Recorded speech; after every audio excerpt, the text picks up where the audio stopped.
సేవకుడు నలిగిపోతుంటే చూసి సంతోషించే సమాజం కూడా ఉంది. చూసావా పాస్టర్ గారి ముఖం ఎట్లా మాడిపోయిందో? చూసావా? నీకు నోరు బాగా ఉందని సేవకుని నువ్వు ఆడుకుంటున్నావా? నీవు చాలా జ్ఞానవంతుడు అని సేవకుడు తక్కువ అంచనా వేస్తున్నావా? ఈరోజు నీ నోటి మాటలతో సేవకుని మౌనం పెట్టగలిగావు. అతను మౌనమైపోయింది మాట్లాడలేక కాదు, అతడు మౌనమైపోయింది మాట్లాడకూడదు కనుక. అతడు నోరు తెరవలేదు మాట్లాడే జ్ఞానము చాతుర్యం లేక కాదు, ప్రేమ అతని మౌనం చేసింది.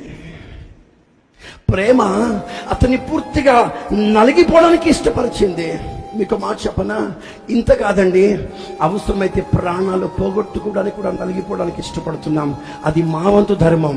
కానీ ఒక సేవకుని గాయపరచడం మీ ధర్మము కాదు. కారణం తెలుసా? ఈ సేవకుడే లేకపోతే నువ్వు అంగీకరింపబడలేవు. ఈ సేవకుడు లేకపోతే నువ్వు పరిశుద్ధపరచబడలేవు. ఈ సేవకుడు లేకపోతే నా ప్రభుని అంగీకరించాడు.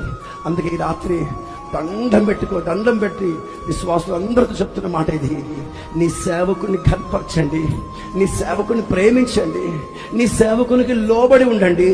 నీ సేవకుని కంట నీళ్లు రాకుండా మీరు జాగ్రత్త పడండి. నిన్ను పరిశుద్ధపరిచిన దేవుడిని అంగీకరిస్తాడు.